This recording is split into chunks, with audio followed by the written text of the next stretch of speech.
et bienvenue à tous ceux qui arrivent maintenant. Donc bonjour tout le monde, vous avez vu que vous avez un chat sur le côté, donc si vous avez des questions, moi je suis celle qui va les lire et on pourra vous y répondre au fur et à mesure. C'est ma secrétaire. Parce que tu n'en as pas, tu rêves d'en avoir une? Tu iras me chercher un café? Donc vous verrez qu'avec mon frère, alors si on est flou Amandine, il suffit d'actualiser ta page en fait. Voilà. Donc voilà, vous allez voir qu'avec mon frère, on se chambre beaucoup, mais on s'aime bien. Donc d'ailleurs, il m'a dit, si jamais je dis des conneries au niveau développement personnel, croyances limitantes, que j'avais le droit en fait de le dire. Donc, on va lancer le diaporama. Ça te va? Donc, vous pouvez épingler le chat si vous ne le voyez pas en entier, le diaporama.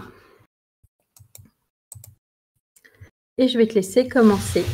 Sébastien est là, niveau technique, il est dans une autre pièce. Il gère. Tout à fait. Alors, donc, je vous l'ai dit tout à l'heure, on est frères et sœurs. Voilà, Camille, il y a de ça quelques, je sais pas, 40 ans, 35 43. ans. Oui, il y a 43 ans. D'ailleurs, je lui ai dit tout à l'heure, c'est bête, il suffisait juste que je la lâche un petit coup et j'aurais été tranquille sur YouTube ce jour-là. Ouais, il aurait pu me lâcher, mais non, il m'a tenu bon. Ouais. C'est sympa. Je l'ai tenu. Donc, dans cette conférence, alors où est-ce que je change les slides?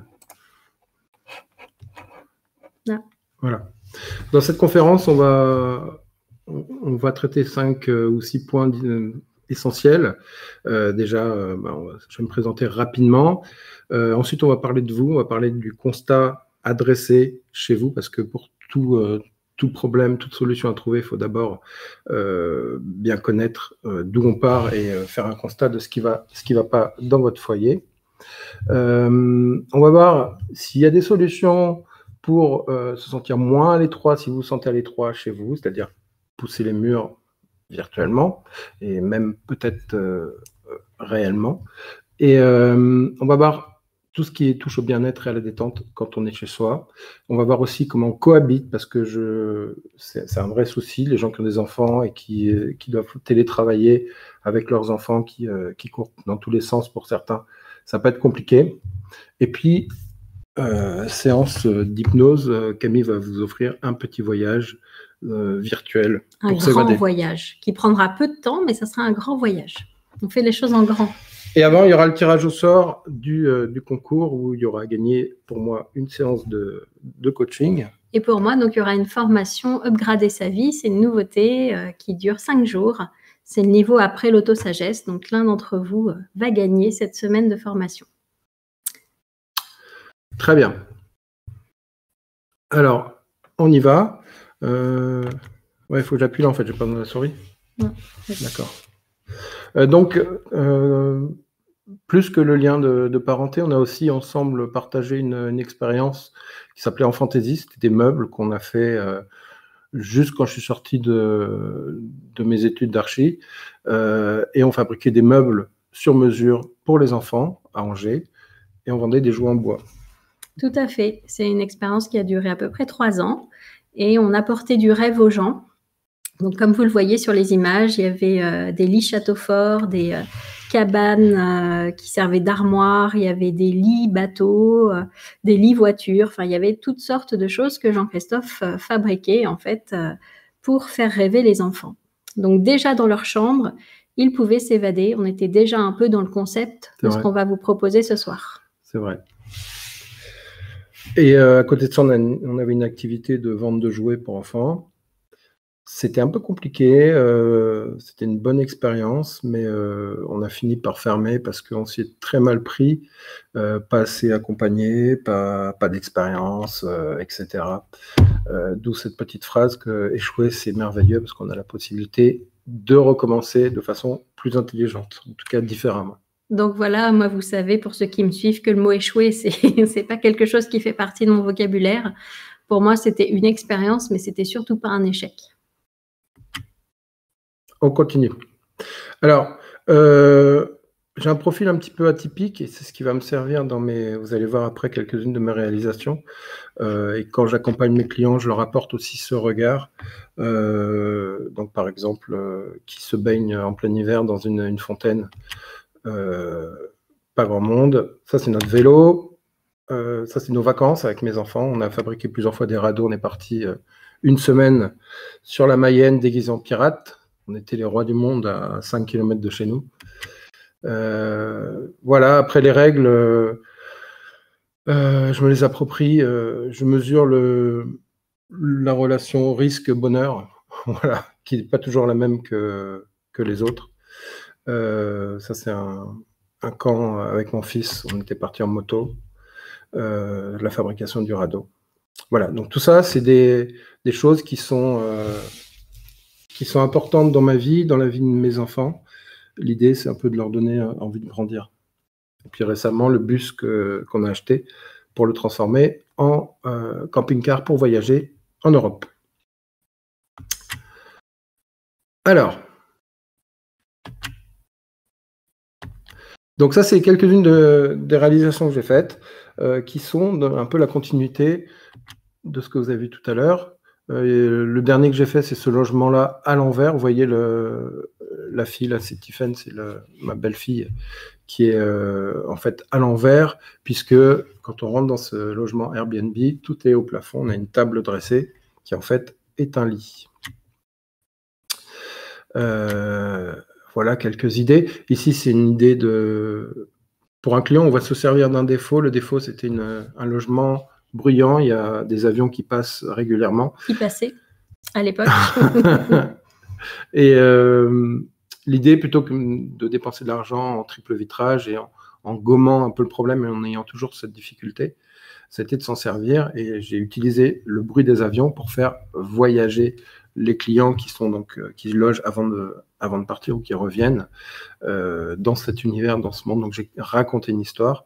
Et ici, l'image d'avion, il a une aile qui se prolonge et c'est le plan de travail. Et une fois qu'on a ce fil conducteur, c'est facile de dérouler un thème.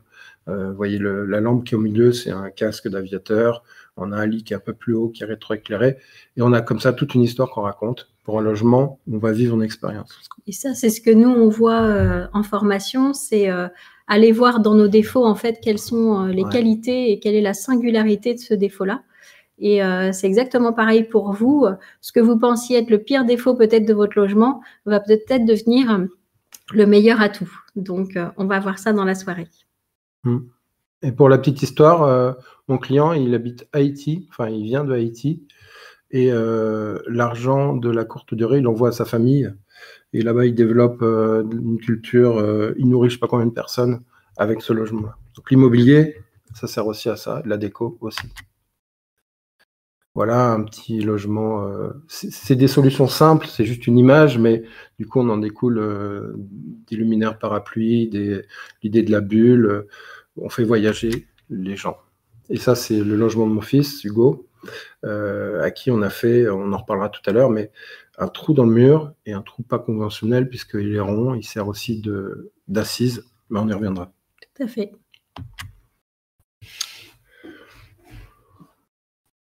Alors apparemment, ça va, vous nous entendez bien, tout se passe bien. Donc on a eu la question de savoir qu'est-ce qui fait, quel est l'indice qui fait qu'on ne se sent pas bien chez soi. Je voulais juste vous rappeler, avant qu'on réponde à cette question, que notre intérieur, notre maison, c'est le reflet de notre intérieur en nous. Donc si on ne se sent pas bien chez soi, c'est peut-être qu'on ne se sent pas bien dedans. Et donc on va faire au cours de cette soirée en sorte que vous soyez bien à la fois en vous et chez vous. Alors, on va commencer par le cœur, peut-être, le cœur de la maison, le cœur de votre appartement. Où est-ce qu'il est et est-ce qu'il est assez mis en valeur, utilisé. Après, on va voir pourquoi il y a des pièces qu'on utilise plus ou moins. Mais ici, on l'a vraiment trouvé dans ce logement, avec ce mur qui était au milieu, à la fois l'ouvrant, mais en y créant un espace où on va se poser et on a un visuel de deux côtés. Donc ça permet d'être vraiment au milieu de la vie de cette maison-là.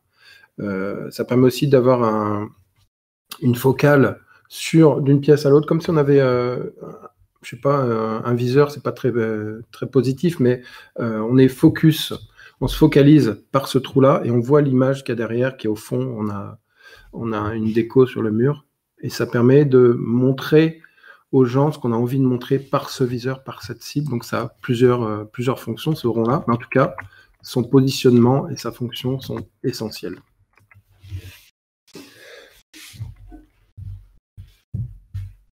La difficulté, ça va être d'avoir un regard neuf parce qu'on n'a pas le recul. Moi, j'ai fait ça quand j'ai vendu ma maison. J'ai demandé à un copain de faire l'acheteur chiant. Et en fait, il l'a très bien fait. C'était Michael. Et donc, il va pointer sur des choses qu'on ne voit plus parce que les habitudes, hein, on dit que les choses sont jamais aussi présentes que quand elles ne sont plus là, c'est ça. On les voit plus, les choses. Et donc, c'est intéressant d'avoir ce recul, peut-être de vous faire aider, de demander à un ami, d'entendre aussi, tiens, il me dit que mon canapé est mal placé, pourquoi? Peut-être envisager de changer. Toi, ça c'est intéressant. Je crois que j'ai plus la souris, tu es dans le chat. Pardon. Hop. Voilà. Alors, il y a quelque chose qui est intéressant, c'est le rapport temps-énergie, le piège du paraître. Moi, je me souviens vraiment de la salle à manger de ma grand-mère qui était dans une pièce où on n'avait pas le droit de rentrer, il y avait des draps blancs. Donc, elle avait mis beaucoup d'énergie, beaucoup d'argent dans cette salle à manger qui servait finalement 2 fois par an quand elle avait des invités. Donc, attention, est-ce que par hasard, si tu passes 8 heures par jour, je tutoie facilement si ça ne te dérange pas, si tu passes 8 heures par jour dans ton bureau, est-ce qu'il est suffisamment travaillé, agréable, par rapport à mon salon ou mon entrée ou ma salle à manger où je ne vais jamais? Donc ça, c'est intéressant, c'est une vraie question que tu dois te poser, c'est est-ce que je mets la bonne énergie au bon endroit ou est-ce que c'est pas juste pour faire bien, pour paraître? Parce que à ce moment-là, ça voudrait dire que tu te respectes pas suffisamment, finalement. Tout à fait. Et d'ailleurs, à propos des questions que vous nous avez posées, il y a eu plusieurs fois la même question. Comment est-ce qu'on peut faire pour s'évader? Et en fait, on s'évade quand on est en prison. Et c'est quand même dommage de voir votre maison comme une prison. Ouais. Donc, moi, j'ai réfléchi un petit peu à tout ça et je me suis dit, pourquoi est-ce qu'on se sent en prison en ce moment? Parce qu'on nous a donné des règles et des contraintes. On nous a forcés, en fait, à rester chez nous. Ce n'est pas un choix qu'on a fait nous-mêmes. Mais finalement, le confinement qu'on vit actuellement, il est relativement souple par rapport à ce qu'on a pu connaître l'année dernière. Mais comme on nous a imposé ces choses-là, on les vit très mal. Mais si vous vous posiez la question, moi, par exemple, si on me disait, Camille, toi, qu'est-ce que tu aurais fait pour stopper la situation, pour stopper cette épidémie? Moi, je pense que j'aurais choisi pendant 1 mois qu'on ne sorte plus du tout de chez nous, qu'on fasse nos réserves de courses et tout ça, qu'on ne sorte plus du tout pour que ce soit terminé. Toilette. De papier toilette aussi. Et en fait, je me suis dit, mais tu te rends compte, Camille, tu t'imposerais quelque chose d'encore plus dur que ce qu'on t'impose, mais comme c'est toi qui l'aurais choisi, tu le vivrais beaucoup mieux. Donc, l'idée, c'est peut-être de vous dire, tiens, moi, qu'est-ce que j'aurais fait pour stopper l'épidémie? Quelle aurait été mon action? Et de vous rendre compte que si c'était votre propre volonté, vous ne le vivriez pas du tout comme un emprisonnement, mais plutôt comme une aventure. Je ne sais pas si vous avez vu le film « La vie est belle », mais finalement, la vie est belle quand il fait croire à son enfant que c'est un jeu. Finalement, on pourrait faire croire à nos enfants, enfin, sans faire croire, mais jouer au fait qu'on vit une aventure, on vit quelque chose d'extraordinaire. Ça ne s'est jamais produit avant de cette manière-là, et plutôt mettre en lumière à quel point on tient à la vie et jouer, en fait, jouer de tout ça au lieu de le subir. Donc voilà, c'était la petite parenthèse. Ouais, sans compter la bouffée d'air et le renouveau quand on va à nouveau pouvoir sortir. Ça va être magique, ça va être la fête. C'est ça. Ça, c'est énorme. Alors oui. Non, c'est vrai. Donc, mon foyer me ressemble-t-il? Je suis passé trop vite. Est-ce que c'est pas un effet de mode? Ça, c'est intéressant. Moi qui accompagne beaucoup de gens, ça me fatigue de voir des thèmes scandinaves ou scandinaves, c'est le pire pour moi. Et je pense qu'on va s'en lasser. Donc, il faut faire attention à la mode parce que par définition, la mode, c'est quelque chose qui se démode. Et j'essaie souvent d'apporter quelque chose qui a plus de profondeur, qui nous ressemble plus, pour que ce soit plus pérenne dans le temps. et que c'est plus vraiment d'authenticité. Donc la mode, c'est dangereux, attention. Si vous suivez la mode, c'est que vous n'êtes pas allé chercher assez loin votre pourquoi, votre intérieur en fait. Puis il faut se rappeler que les objets, ils nous racontent une histoire. Si j'ai ramené un objet d'un voyage, par exemple, à chaque fois que je le vois, cet objet, il me rappelle le voyage. Est-ce que c'est bon ou est-ce que c'est pas bon? Est-ce que c'est bon parce que ça me fait du bien quand je le vois parce que ça me rappelle des bons souvenirs? Ou est-ce que c'est pas bon parce que ça me rend triste et ça me frustre parce qu'en ce moment, je peux pas partir? Donc en fait, l'idée, c'est un peu de regarder tous les objets qu'il y a autour de vous et de vous dire quelle histoire il me raconte. Est-ce qu'il me raconte quelque chose? Ou est-ce que je l'ai acheté à la foire fouille et qu'il me raconte rien du tout parce qu'il était sur le catalogue et je l'ai pas choisi vraiment avec le cœur et avec son histoire. Donc à vous de voir aussi ce que ça vous raconte, chaque objet. C'est vrai que hier j'étais chez des amis et au mur ils avaient des décorations. On voyait que ça n'avait pas d'âme, c'était des formes géométriques, mais c'était les 3 mêmes tableaux cadrés différemment, mais tu sentais que c'était pour meubler le mur et qu'il n'y avait pas de correspondance, il n'y avait pas d'écho. Je ne sais pas si tu l'as remarqué, mais il y a aussi beaucoup de personnes qui vont acheter toute leur déco d'un coup, en fait. Ça marque vraiment un moment donné. C'est un peu comme quand on s'achète des vêtements. Par exemple, si en ce moment, j'ai un peu le cafard, je vais avoir envie de porter des pulls tout doux, tout douillés, tout ça. Et au bout d'un moment, je ne vais plus avoir envie de ça parce que je serai dans un autre état d'esprit. C'est le problème quand on achète toute sa déco d'un coup. C'est que quand on l'achète, on était peut-être en mode je me sens pas bien, j'ai envie de cocooning. Et puis dans quelques mois, on va avoir une autre envie. Et moi, ce que je conseille, c'est plutôt d'acheter sa déco petit à petit parce qu'elle va répondre à toutes les facettes de votre personnalité. Ça ne sera pas juste la part de vous qui était nostalgique, ça sera un peu de vous partout. Sans compter qu'en faisant comme ça, tu as beaucoup plus de choix. Moi, quand j'ai des clients qui choisissent tout chez Ikea, faut que à 15h, ils sont chez Ikea, il faut qu'à 18h, ils aient tout leur appartement de meublé dans leurs 3 caddies. Et du coup, tu vas pas chercher ailleurs. Et c'est dommage parce que ça te restera vraiment, même si j'ai rien contre Ikea. Alors, il y en a qui ont des problèmes de son, donc vous pouvez réactualiser avec la petite flèche qui tourne sur elle-même au-dessus. On continue. Donc, attention à l'effet de mode. Tu es encore dans le... Ah oui. Voilà. Parce que quand elle me pique la souris, je n'ai plus la main. Donc, oui, la déco petit à petit, mais on évolue. Et justement, on évolue, oui, mais en même temps, toutes les facettes de nous restent présentes.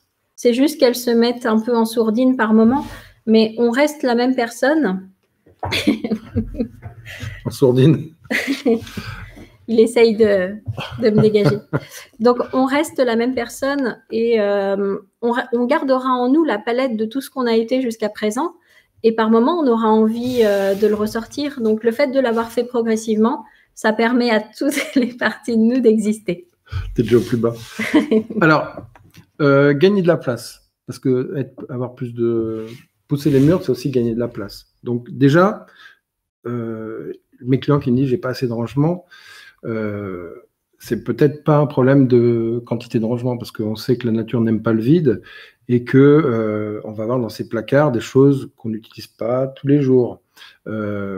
Si tu as des choses que tu n'as pas utilisées depuis 6 mois, 1 an, à part la déco de Noël et tes combinaisons de ski, est-ce que tu en as vraiment besoin au quotidien? Est-ce que le problème, c'est avant un manque de rangement que simplement tu as trop de choses? Donc, la peur du manque, les hauts cas où. Les hauts cas où prennent beaucoup de place dans les maisons. Ça, c'est clair.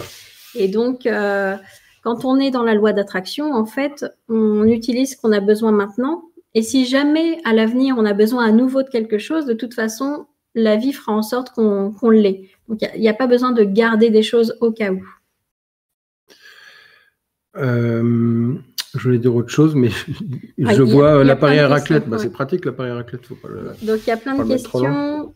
Si on ne sait pas décorer notre intérieur, qu'on n'a pas d'idée, comment s'inspirer? Attends, je termine juste avec mon rangement. On va faire un petit exercice. Si tu as un pot à crayon sur ton bureau, regarde combien tu as de crayons dedans. Et si tu as plusieurs crayons, est-ce que tous fonctionnent? Déjà, rien que ça. Ils marchent tous? Oui, moi, ils marchent tous. déjà, ça peut être révélateur de ton intérieur. Okay, donc pense, quand tu vas ouvrir ton placard demain matin, ton armoire à vêtements ou ton placard à balai, pense à l'exercice du pot crayon. Donc, si on aime bien des objets qui ne nous servent pas, ce qui compte, c'est que ça vous fasse du bien. Donc, si ça vous fait du bien, c'est OK. Par contre, si ça vous encombre, parce que c'est le reflet de votre tête, par exemple, dans votre chambre, si c'est encombré, vous allez moins bien dormir que si c'est quelque chose de plutôt zen. Donc, posez-vous la question, est-ce que cet objet me fait du bien, tout simplement? Donc, au niveau des questions, où trouver l'inspiration? On va en parler. Ensuite, oui, Hélène qui donne l'exemple, quand je ferai du 38 et que ça fait 5 ans qu'on a cette robe mais qu'on rentre toujours pas dans le 38, on peut se dire, bon, bah tant pis. Ouais, c'est vrai qu'en même temps, c'est renoncer de... Ouais. Faut se dire qu'ils sont démodés, donc on achètera, quand on fera du 38, on achètera quelque chose qui nous plaît et qui sera à la mode à ce moment-là. Ça se trouve, tu feras du 36 en plus. Ouais. Quel style de rangement le mieux adapté pour les enfants? Alors, ça dépend déjà quel âge ils ont. Est-ce que tu peux en parler maintenant? Ouais, on peut en parler. Déjà, ce qui est intéressant, c'est de savoir où, donc l'âge des enfants, mais où est-ce qu'ils rangent? Est-ce qu'ils ont un coin à eux dans les pièces communes? Est-ce que c'est dans leur chambre? Ça, c'est intéressant de voir ça. Mais les enfants, c'est la même chose que les adultes. Il faut que leur jouet tourne. Vous pouvez mettre en quarantaine certains jouets pour les ressortir 6 mois après, si ce n'est pas des jouets qui vont être obsolètes par rapport à l'âge des enfants. Ça peut être une solution de faire tourner les jouets. Après, les rangements, c'est difficile de généraliser. Là, c'est vraiment, on est vraiment dans l'archi pur, c'est-à-dire que je peux pas te dire, il y a des étagères Ikea qui sont pratiques ou des armoires penderies qui sont bien. Il faut qu'on voit le logement et par rapport à la forme du logement, là, on va pouvoir trouver des idées. Mais il y a plein d'idées. Tu peux mettre, par exemple, un lit, tu peux le remonter de 50 cm et le mettre sur des petites de 70 cm, les petits cubes Ikea où tu peux ranger des choses tout autour du lit. En même temps, ça fait une cabane en dessous. Il y a plein d'idées, ça dépend de l'âge. Tu peux mettre à contribution l'enfant. C'est-à-dire que, moi, je suis intervenue dans des écoles et j'ai proposé aux enseignants qu'ils demandent aux enfants comment ils voudraient organiser la classe. Et en fait, ils ont eu des idées de génie. Donc, pourquoi ne pas impliquer l'enfant justement dans ce choix? Tiens, qu'est-ce qu'on pourrait faire? Comment on pourrait s'organiser? Tu verras qu'ils auront sûrement des super idées. Comme par hasard, ils ont tous des crayons qui fonctionnent. C'est des gens formidables. Ouais, super. Alors, Véronique qui nous dit qu'elle vient de refaire la déco de sa chambre. Elle s'est débarrassée d'un meuble qu'elle gardait car il appartenait à sa grand-mère. 20 ans pour t'en défaire. Bah oui, tu as eu raison de te libérer. Ben oui. Une idée pour faire du tri quand on a une grande maison et que l'on a beaucoup encombré, c'est de regarder chaque objet et de te demander s'il te fait plus de bien que de mal. Est-ce qu'il te sert à quelque chose? Est-ce que tu as envie de le voir tout le temps sous les yeux? Voilà. Oui. Tu peux aussi l'idée, tu sais, de mon copain qui est venu avec un regard extérieur. Tu peux faire ça avec un copain, une copine. Et puis après, tu vas chez lui. Vous échangez parce que vous avez du recul l'un pour l'autre. Et ça peut être intéressant. Ça te donne l'énergie. Avec le masque. Tu sais que maman n'a jamais osé se débarrasser des tableaux que tu lui avais faits? Bah, parce qu'ils sont beaux. C'est sympa. Alors, non mais des fois on n'ose pas se débarrasser de cadeaux qu'on nous a fait ou d'œuvres d'art que nos enfants nous ont fait. Ah oui, ouais. C'est vrai qu'on a des mal de bricolage de nos enfants. Mais voilà, c'est aussi savoir s'écouter. Si j'accepte un cadeau, je sais pas, un tableau que quelqu'un me donne et que je n'aime pas, en fait à chaque fois que je le vois, si je l'ai accroché, ça me rappelle mon incapacité à dire non et à exprimer mon besoin. Donc chaque objet nous raconte quand même quelque chose. Donc réfléchissez à 2 fois avant d'offrir un tableau que vous avez peint à l'aquarelle à Camille. Tout à fait. Mais moi, je ne peins jamais de tableau à l'aquarelle. Non, mais si on te l'offre. Ah oui. Alors, on continue. Donc, n'est-ce pas le mois fantôme quand on garde des vêtements d'une autre taille? Bah si, c'est ce mois idéal. Ça veut dire qu'à chaque fois que je vois cette robe en 38, je suis en train de me dire, je suis pas assez bien, il faut que je change, il faut que je m'améliore, il faut que je fasse un effort. Et en fait, on ne peut pas être dans le plein amour de soi dans ces cas-là. Alors, Mélanie, je trouve ça chouette de chiner sa déco au fur et à mesure, sans investir trop, pour pouvoir faire évoluer son intérieur facilement au gré de ses envies. Alors, d'autant plus que souvent, quand on chine, on a cette impression d'avoir trouvé un trésor. Et donc, si chaque objet qu'il y a chez toi, tu as l'impression que c'est un trésor, bah forcément, le message qu'il te véhicule, c'est du positif. Il faut juste faire attention qu'il ne te véhicule pas de la pauvreté. C'est-à-dire, si dans ta tête, tu l'as acheté parce que tu n'avais pas de sous, bah, chaque fois que tu vas le voir, tu vas te dire « je suis pauvre ». Et donc, ça va être pas terrible pour la loi d'attraction. Par contre, si tu le vois comme un trésor parce que tu adores chiner et que tu as l'impression que c'est un trésor, là, le message, il sera positif. Ok, je vois la question 4-14 ans, là c'est la réponse des enfants, en plus ils sont tous les deux dans la même chambre. Donc c'est compliqué parce qu'ils n'ont pas les mêmes rythmes, ils n'ont pas le même univers. Donc ça peut être intéressant de cloisonner, que ce soit avec une étagère, un rideau, se débrouiller, peut-être qu'une fenêtre dans la chambre, je ne sais pas, mais il faut que chacun ait son univers. L'ado, il va avoir besoin peut-être d'avoir un lit en 90 avec des coussins, pour faire un canapé, ou ça peut être un lit que tu peux agrandir, gigogne, occasionnellement. Mais en tout cas, il faut que les deux aient leur univers, même s'il est plus petit. Et si tu n'as pas de place dans la chambre, il faut que tu travailles un petit peu en hauteur, bien que ça charge. Mais tu as une autre solution, Karine, c'est que vu que tu es formée à l'hypnose, tu peux avoir plein de clients, ou sans avoir plein, faire des revenus passifs, et tu peux changer de maison. Tout est possible. Donc Aurélie qui vient d'acheter une nouvelle maison, qui réfléchit à la conception. Donc Théa qui nous dit que la méthode de Marie Kondo l'a bien aidée. Aurélie qui viendra me voir. Commencer à trier vêtements et livres, les jouets d'enfants, c'est un bon début. Alors, c'est un bon début, mais par contre, faites attention à une chose, enfin, mon conseil, hein, quand vous triez les jouets des enfants, c'est de le faire avec eux. Parce que nous, on ne se rend pas compte, peut-être que ce petit bout de papier rose, il représente quelque chose de très important pour eux. Et s'ils arrivent et qu'on l'a jeté ou donné, ils peuvent vraiment le vivre comme une blessure d'intrusion. Donc, pour moi, quand on fait quelque chose dans la chambre des enfants, on le fait avec eux. C'est important, ouais. Aurélie, c'est intéressant. Tu as 3 chambres, dont une, je ne sais pas à quelle heure on va finir si on répond à toutes les questions. Il faudra faire une autre session. Tu as 3 chambres, dont une sans fenêtre. Donc déjà, normalement, une chambre, tu es obligé d'avoir une fenêtre. Bon, tu es chez toi, tu fais ce que tu veux, mais c'est quand même mieux, ne serait-ce que pour aérer. Alors, est-ce que la solution, c'est pas de mettre deux enfants à peu près du même âge dans la même chambre et de faire une pièce commune qui serait une salle de jeu ou une salle de... Tu vois, est-ce que dans cette pièce aveugle, ça peut pas être plutôt ton bureau, et si tu as un bureau, et j'imagine que non, sinon tu mettrais l'enfant dedans. Mais est-ce qu'il n'y a pas un remaniement à faire par rapport à cette fenêtre? Est-ce qu'on peut pas percer une fenêtre aussi? Et après, moi j'ai plein de solutions pour... On va voir dans la salle de bain notamment. Ouais, mais c'est pas des fenêtres où on peut aérer quand même. On va continuer le diapo? Ouais, vas-y. Donc, la place perdue, tout à l'heure, on parlait de la course au rangement. On va aussi avoir de la vraie place perdue qu'on peut exploiter. Notamment ici, on ne voit pas bien, mais sur la gauche, le trou, là, c'est un escalier qui descend en U. Et donc, il était ouvert d'un Velux à l'autre. C'était le vide. Et puisque c'est le vide, j'ai mis un plan de travail à cet endroit-là. Et comme il est à 90 de haut, on ne se cogne pas, il ne gêne pas. Et du coup, j'ai gagné 60 cm par 3 mètres, 1,80 m carré de surface qu'on peut utiliser dans cette cuisine. Donc, regarde dans ton escalier, tout ce qui a plus de 2 mètres de haut, finalement, c'est de la place perdue. Des fois, on peut pousser le mur de la chambre pour faire un placard. Ça peut être le lit d'une des 2 chambres. On va pouvoir gagner de la place comme ça. On va pouvoir en gagner aussi dans les couloirs. Est-ce que mon couloir est vraiment indispensable? S'il est indispensable, c'est parce que j'ai des pièces privatives de chaque côté, donc où il faut que je m'isole. Si je mets une pièce commune, j'ai plus besoin du couloir. Donc réfléchis bien à ça.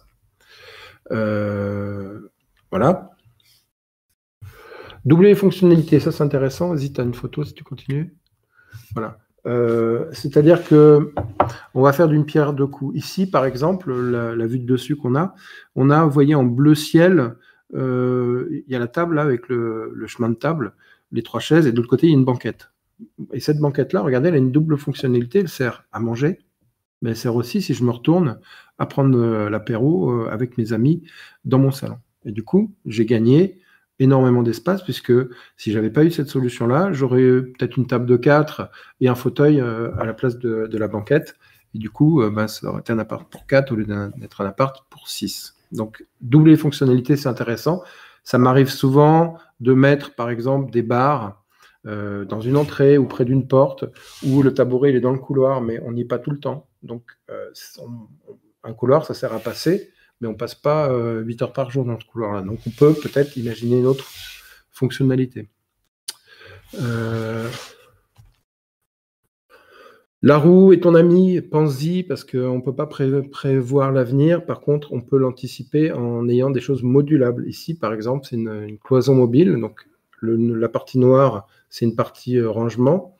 Et on module suivant la place qu'on a besoin dans l'atelier.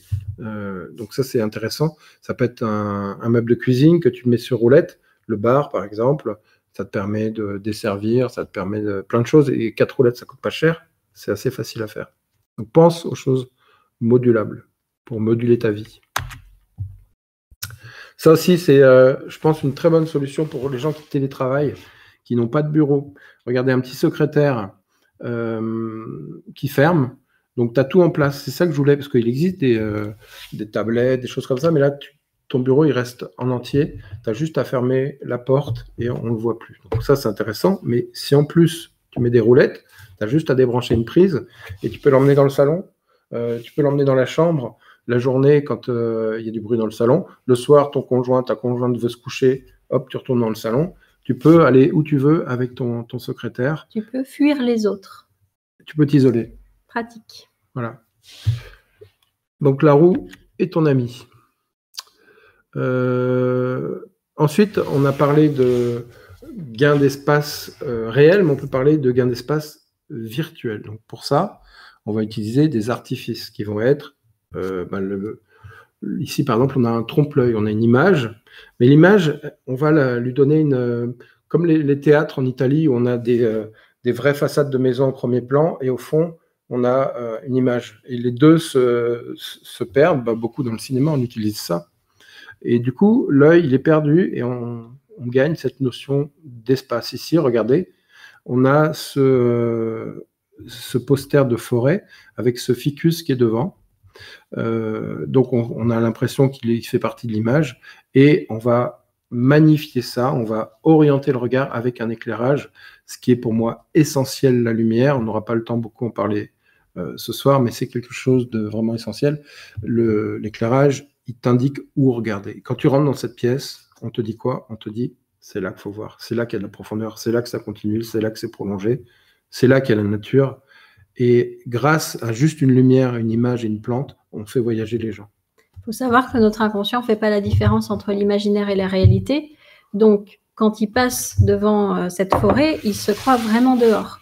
Si à ça, on rajoute d'autres choses qui vont toucher nos sens, que ce soit de la musique, que ce soit des odeurs, ça va fonctionner. Nous, par exemple, la nuit, le soir, on s'endort avec les bruits de la jungle de Thaïlande. Et on se croit vraiment là-bas. Donc, voilà, notre inconscient, il croit beaucoup de choses. Donc, on peut lui faire croire un peu tout ce qu'on veut du moment que ça nous fait du bien. Alors, gagner en perception d'espace, ça peut être, par exemple, ici, juste une remise à niveau d'une salle de bain d'un client où on a fait imprimer une image sur verre, donc ça va dans une salle d'eau, avec une vitre embuée avec des grosses gouttes d'eau. Et je trouve ça très poétique dans la douche d'avoir cette eau. Et à ça, on lui ajoute une lumière directionnelle, un spot qui va l'éclairer. On a l'impression que la lumière vient de là. Il faut savoir quand tu achètes un spot, tu as des angles. Un spot, en général, ça fait 120 degrés, donc ça éclaire large. Tu as des spots qui font 60, l'un ou l'autre. Mais tu peux acheter des spots qui font 5 ou 10 degrés. Et cela, ça fait comme une lampe de poche. Ça va éclairer un rond. Donc, si c'est un plafonnier, tu veux éclairer à 3 mètres ta forêt, ton poster de forêt ou ton tableau, ou ici ton trompe-l'œil, eh ben, ça va fonctionner sans tout changer. Et donc là, on fait rentrer un peu la nature chez nous, parce qu'en ce moment, ce qui nous manque le plus, c'est cette sensation d'être libre d'aller dehors. Et moi, ce que je vous conseille, c'est de vous demander, mais qu'est-ce que vous avez besoin? Quel est le besoin qui est derrière l'envie d'aller dehors? Est-ce que c'est le besoin de liberté? Est-ce que c'est le besoin de respirer de l'air pur? Est-ce que c'est le besoin de découvrir des nouvelles choses? Parce qu'en fait, votre besoin, vous pouvez le satisfaire d'une autre manière. Donc peut-être on ne peut pas sortir quand on veut et partir au bout du monde, mais on peut quand même satisfaire les besoins cachés derrière ce besoin de bout du monde autrement.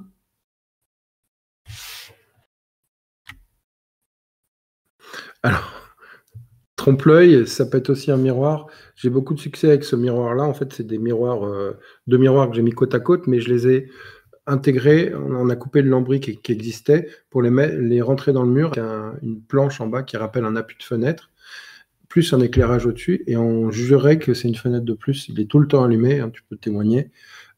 C'est vraiment efficace. Maintenant, je ne fais plus avec un ruban de LED parce qu'on le voit, le miroir il réfléchit, ça fait un peu kermesse. Je rajoute des lanternes devant qui sont posées et qu'on voit dans le miroir, mais c'est mieux de voir une lanterne qu'un ruban de LED. Et c'est vraiment efficace. Si tu as une pièce aveugle, tu vois, c'est une idée. Ça ne te fera pas aérer ta pièce, mais ça peut permettre, pour le prix de 2 miroirs, ça vaut 120 balles un miroir, d'avoir une fenêtre, donc c'est quand même beaucoup plus bon marché. Et ça donne vraiment une impression de profondeur et que la pièce est agrandie.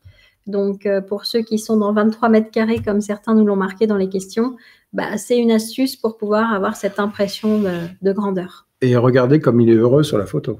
Non, pas trop. Et ça, tu peux ajouter des rideaux, tu peux ajouter d'autres choses pour augmenter la perception de... Après, il ne faut pas que ça fasse faux non plus, mais... Non, mais des vrais rideaux. Oui, j'ai bien compris. Alors, gagner en perception, repenser la fonctionnalité des espaces.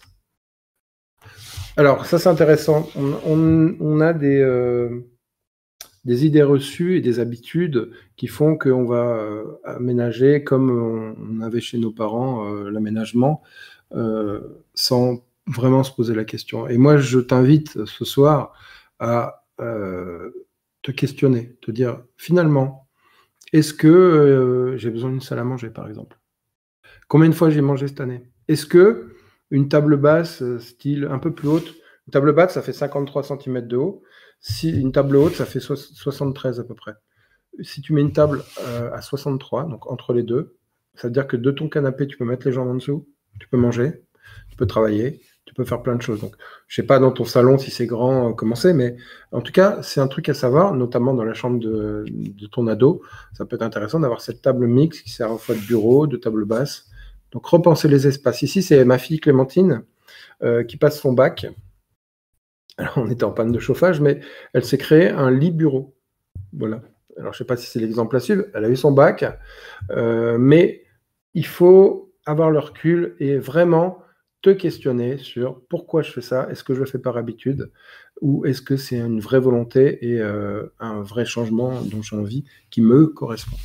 Tout comme les ados qui révisent avec la musique à fond, nous on se dit mais non, mais c'est pas possible. Sauf qu'en fait, en mettant la musique à fond, ça occupe un de leurs sens et ça leur permet de mieux se concentrer. Donc des fois, il faut savoir mettre de côté ce qu'on nous a appris, la manière dont nous on a appris les choses et pouvoir faire autrement et vraiment encore une fois leur demander leur avis et leur faire confiance. Ils sont plein de bonnes idées. D'ailleurs, oui. Moi j'ai un ado qui recrée la Thaïlande dans sa chambre, mais plutôt l'odeur. Ah, l'odeur. Bah, ça sent bon à certains endroits la Thaïlande. À certains endroits, pas partout. Alors là, on va passer à une autre phase, le bien-être et la détente. Donc, on a commencé à l'esquisser tout à l'heure. C'est une expérience multisensorielle. Il y a déjà cette idée de protection qui est hyper importante et je vois souvent l'erreur faite de mettre un canapé dos vide. Vous voyez, par exemple, là où je suis, là, mon fauteuil, derrière, il y a une porte. Et si c'était mon canapé, j'aurais toujours l'interrogation de me demander s'il n'y a pas quelqu'un qui va rentrer, qui va me surprendre. Et ça date pas d'aujourd'hui. Ça date, c'est un réflexe, en fait, hein, à savoir si je sais pas quoi, le tigre aux dents longues va arriver derrière pour nous manger, quoi. Donc, tout comme dormir avec un cadre qui pourrait nous tomber sur la tête, au-dessus de la tête, eh ben, on dort moins bien. Il faut se sentir en sécurité. Oui, exactement. Donc, c'est pour ça qu'on a inventé par exemple, dans les hôtels, des fois, on voit des canapés avec un dossier qui est très haut pour créer un univers. Donc, pour te sentir bien, il faut aussi te sentir protégé, en sécurité. Là, j'ai mis cet exemple de siège qui va apporter en plus une dimension, c'est celle du balancement. Pareil, chez Camille, j'ai testé tes fauteuils qui sont sur pivot, et c'est vrai qu'on fait ça, et ça détend. Je trouve que c'est vachement agréable. Donc, il y a ce côté-là qui rappelle finalement le berceau. Le ventre de la mère. Voilà. Bah, tout comme je l'ai déjà expliqué, mais plus on va se rapprocher des conditions du ventre de la mère pour dormir, et mieux on dormira. C'est-à-dire pas de lumière, c'est-à-dire être enroulé dans une couette, plutôt tout nu. Ça nous rappelle en fait le ventre de notre mère. Et il y a vraiment eu voilà, des études de fait. Et plus on reproduit ces sensations-là, et mieux on dort. On se sent en sécurité. Alors, j'ai ajouté aussi un petit peu de végétation sur le mur. Et puis cette couette douce, on va en parler tout à l'heure, de la douceur. Alors, je ne sais pas si tu as déjà testé un casque. Alors, ce n'est pas juste un casque qui isole du bruit, c'est un casque qui va envoyer l'onde inverse du bruit que tu entends. Moi, ça me dépasse, c'est au-delà de mes compétences. N'empêche que j'ai testé, c'est impressionnant, tu as l'impression que ça t'aspire. C'est vraiment incroyable, ces casques-là. Donc, ça peut être une solution, c'est pas très convivial, mais si tu dois télétravailler, que tu n'as pas besoin de parler, ça peut être intéressant d'avoir ce casque-là, vraiment pour t'isoler. On a une question. Quel est ton avis sur la psychologie des couleurs, s'il te plaît? Alors, je vais en reparler tout à l'heure. Ok. J'ai prévu d'en parler. Mais c'est important, la psychologie des couleurs, effectivement.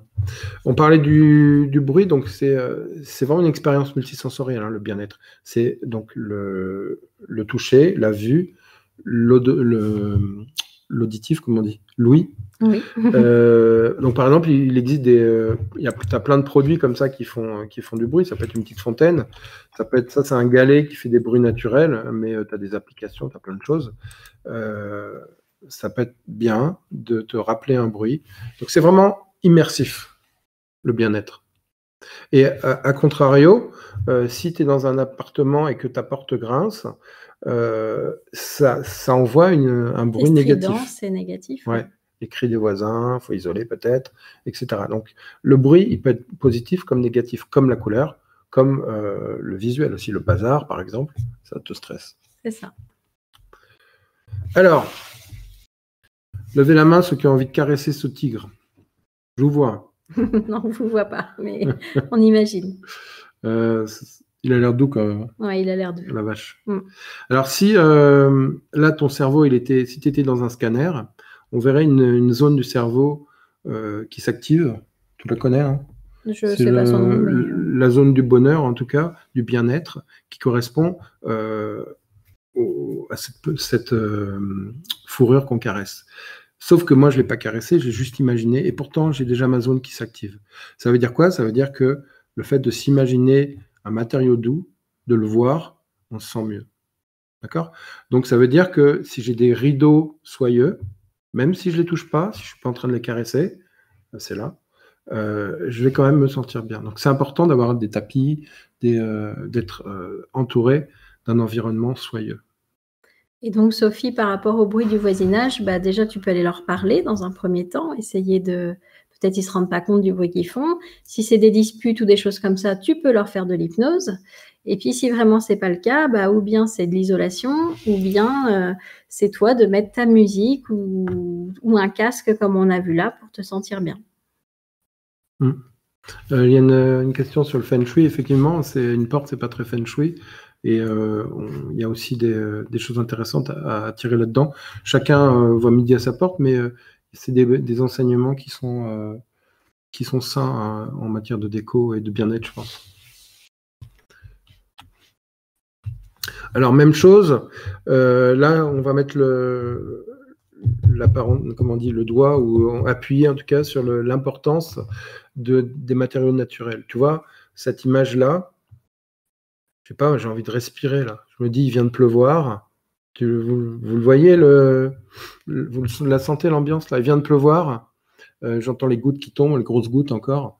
Et ça sent bon. Et ça fait partie du bien-être. Donc il y a aussi l'odorat qui est vachement important. Tu sais que l'odorat, tu n'as pas de filtre en fait, ça va directement au cerveau. Tu as un pain au chocolat qui cuit, tu ne te dis pas non, ça sent pas le pain au chocolat. Tu peux pas, il n'y a pas de filtre. Donc, c'est vachement important. C'est notre meilleure mémoire, l'odorat. Ouais. C'est le sens qui a la meilleure mémoire. Voilà. Donc, c'est essentiel. Si tu as un siphon où il n'y a plus d'eau, ça sent pas bon quand tu veux vendre une maison, c'est pas un bon signe. Hein. C'est comme les trucs qui grincent. Ça va pas. Donc là, par exemple, une huile essentielle de cèdre, ça peut permettre de rappeler inconsciemment cette ambiance de nature et de forêt. Donc, il y a quelqu'un qui n'est pas d'accord avec toi qui a dit les pains au chocolat. Pour Sonia, c'est une chocolatine. Et ça me fait penser justement au conflit. C'est-à-dire qu'il y en a plusieurs d'entre vous qui m'ont demandé dans les questions, mais comment je fais si mes enfants se disputent? Donc, tu leur donnes des croissants. Alors, pourquoi est-ce que les gens se disputent? C'est parce qu'ils n'ont pas compris en fait le besoin de l'autre. Donc, on va les inviter à mieux exprimer leurs besoins. Donc, pour ceux qui ont des enfants, il existe un super jeu de cartes, c'est le jeu des émotions. Et en fait, vous avez d'un côté l'émotion que l'enfant ressent. Par exemple, il va tirer cette carte-là, je suis indécis. Et là, il va tirer le besoin qui est caché derrière, j'ai besoin de coopération. Donc, j'hésite parce que j'ai besoin qu'on m'aide à prendre ma décision. Et donc, voilà, c'est un petit jeu qui s'appelle le langage des émotions, qui est vendu là-dedans, vous le trouvez sur Internet. Et en fait, ça permet de faire prendre conscience en fait à l'enfant du pourquoi il n'arrive pas à obtenir ce qu'il veut.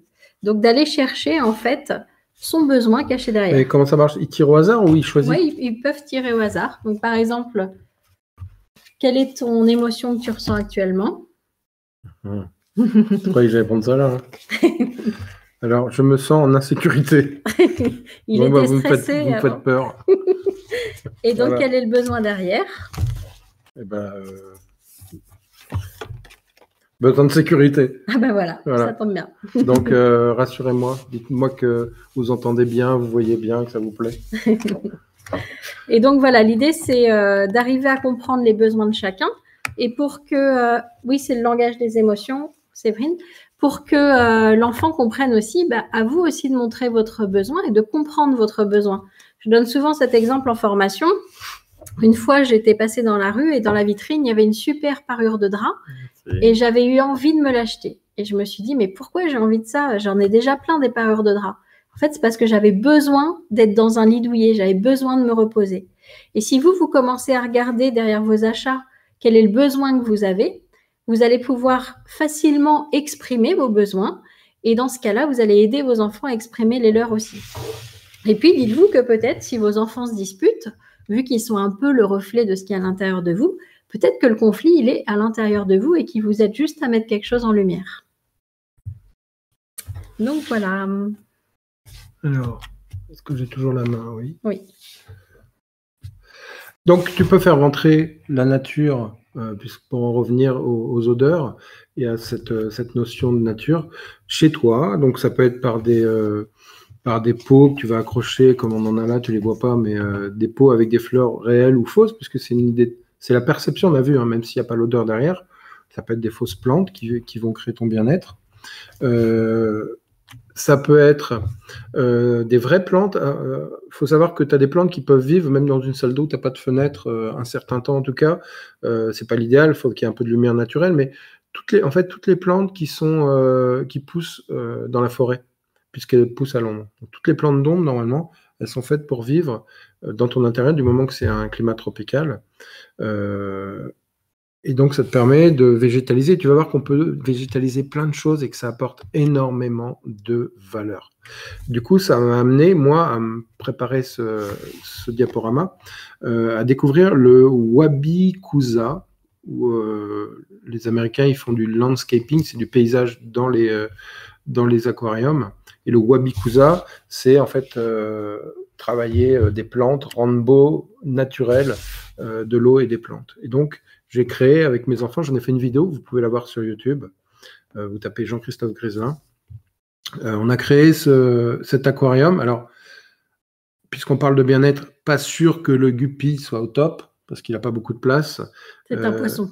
Ouais, c'est tout ce qu'on a trouvé confiné comme aquarium. J'aurais bien mis un peu plus grand. En tout cas, tu verras dans la vidéo, on a bossé en famille pour faire cet aquarium. Et ce qui est intéressant, c'est que j'ai mélangé des plantes aquatiques avec des vraies plantes. Donc, on a du papyrus qui a ses racines dans l'eau, et au-dessus, on a un bocal qui, lui, n'a pas d'eau, dans lequel j'ai mis un bonsaï où on peut mettre ce qu'on veut comme plante. Et donc, du coup, tu vas pouvoir mélanger et pas avoir juste un pauvre couvercle d'aquarium, mais tu n'as plus de limite, en fait, entre intérieur et extérieur. Et imagine, tu poses ça sur ton bureau, c'est sympa, de temps en temps, tu jettes un œil.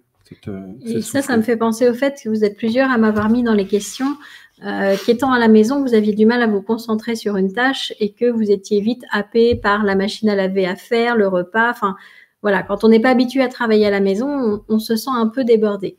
Mais en fait, il faut vous dire que tout ce que vous faites pendant vos heures de travail, vous n'allez pas avoir à le faire après. C'est juste que votre temps, il est organisé autrement. Et au lieu de culpabiliser justement d'aller faire un peu de déco, un peu de peinture, un peu de tout ce que vous voulez, eh bien dites-vous que c'est un temps qui est nécessaire et qu'après vous allez même être plus productif quand vous allez revenir à votre tâche. Donc au lieu de vous culpabiliser, parce que de toute façon la culpabilité ça n'a jamais aidé personne, dites-vous que c'est ok de vous accorder des pauses et que si vous étiez vraiment à votre rythme, à votre travail, vous vous accorderiez peut-être plus de pauses et vous seriez plus efficace quand vous revenez. Donc surtout arrêtez de culpabiliser. Moi, quand j'étais prof, j'ai regardé des études qui disaient que si tes élèves, tu faisais une petite blague ou si tu cassais un peu le rythme, ils étaient beaucoup plus attentifs et productifs après. C'est pour ça qu'on embauche Sébastien pendant les formations.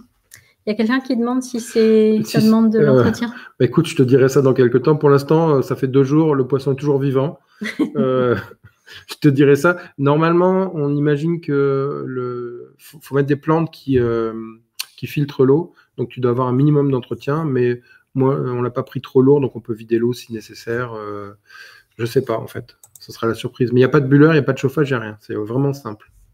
Alors, Stéphanie qui nous dit, si notre intérieur habitat correspond à notre intérieur, comment interpréter ma pièce principale, cuisine, salon et bureau, dans laquelle je me plais et où je passe la majorité de mon temps, mais qui est glaciale car au-dessus d'un garage, que le propriétaire refuse d'isoler en direct sur l'agglo. Alors, peut-être que ça ne veut pas dire que ton cœur est glacial, Stéphanie. Peut-être que ça veut dire que tu veux obtenir quelque chose, mais qu'une partie de toi le refuse. Et c'est peut-être plutôt ce genre de conflit que ça met en valeur. Mais voilà, ton cœur est chaud, rassure-toi, ça n'a rien à voir. Ah, vas-y, dis-le. Alors, c'est peut-être que tu as besoin de justice. Donc, fais un procès à ton voisin. T'as vu, ça marche bien les cartons. Alors... On continue ? Ouais. Alors, j'ai aussi fait quelques recherches et je me suis rendu compte que finalement, les belles décos, les décos intéressantes, souvent, on avait pas mal de plantes et qu'on pouvait en mettre un peu partout. Et c'est ça qui est étonnant, c'est de casser un peu la routine et d'aller mettre des plantes là où on les attend pas. Quand j'ai fait Salon Maison Objet, il y avait une bibliothèque immense qui était pleine de plantes avec des éclairages ponctuels, parce que l'éclairage, c'est essentiel. Il y a même quelques tiroirs qui étaient tirés et dedans, on avait des plantes. Des plantes, tu peux en mettre dans une vieille valise, tu peux en mettre, tu vois, les abat-jours qui sont là. Tu peux mélanger des abat-jours, des plantes. Alors attention, en arrosant, ne pas t'électrocuter, mais tu peux transformer un objet. Chez moi, dehors, j'ai une vieille chaise qui est percée en osier. Il n'y a plus de paille, j'ai mis dehors avec un pot dedans. Donc, tu peux végétaliser à peu près tout et n'importe quoi. Et au fond, on a un trompe-l'œil, donc c'est une affiche avec un rideau devant et surtout son propre éclairage qui va donner cette profondeur. Donc, imagine qu'à l'origine, cette pièce, elle est aveugle. Tu vois, en se posant les bonnes questions, on arrive à faire un coin vachement sympa dans lequel on a envie de se poser. Pour bouquiner, par exemple. Et tu vois, tu viens de donner une réponse un petit peu à, je ne sais plus qui, demandait tout à l'heure comment tu trouvais ton inspiration, mais maison et objets, ça en fait partie. Ouais. Les magazines, ça en fait partie. Moi, je suis un hacker, vraiment. Tu vois, tout à l'heure, Camille, elle me dit, j'ai craqué, j'ai acheté des livres de déco. J'ai regardé les 5 bouquins en les passant très vite et j'ai scanné. J'ai pris 4-5 photos. Et ça, après, je la mets dans ma bibliothèque et à chaque fois, j'enrichis ma bibliothèque. Mais il faut être curieux, en fait. Je me pose vraiment les questions, tiens, comment ça éclairé, pourquoi c'est moche, pourquoi c'est usé, pourquoi c'est abîmé. Et c'est vraiment un réflexe. Et ça me réveille. Ce matin, à 6 heures, j'étais debout parce que j'avais un projet et j'avais envie d'avancer, quoi. Donc, l'inspiration, elle peut être partout, mais elle est aussi là où on s'y attend pas. Moi, je prends l'exemple de mes posts, par exemple, Instagram, où je trouve ma créativité, c'est pas dans des postes d'hypnose ou de personnes qui font la même chose que moi. Je les trouve dans des galeries d'art, je les trouve dans des reportages sur des sportifs qui ont rien à voir avec mon métier.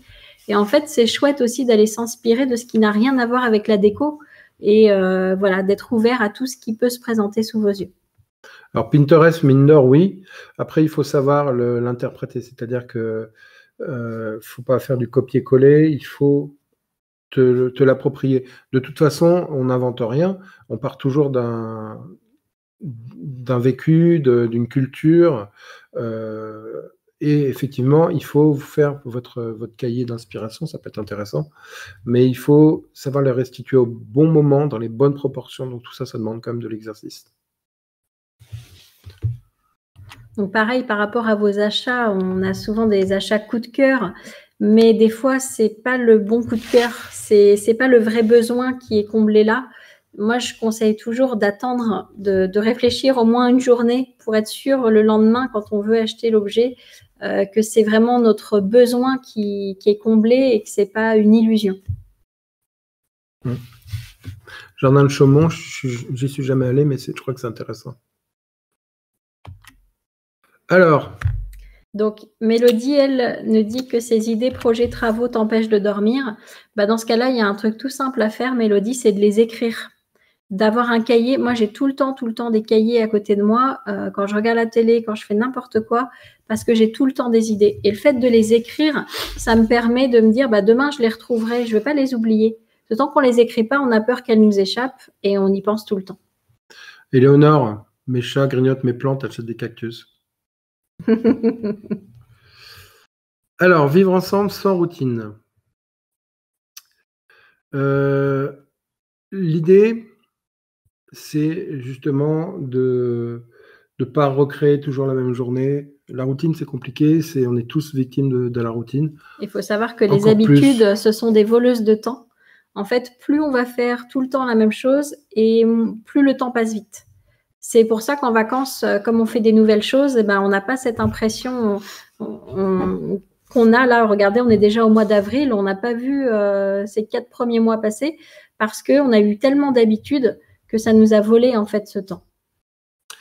J'ai travaillé dans un centre avec des enfants qui étaient placés, qui étaient très durs, et on leur offrait une récompense quand ils étaient sages, c'était de dîner aux chandelles.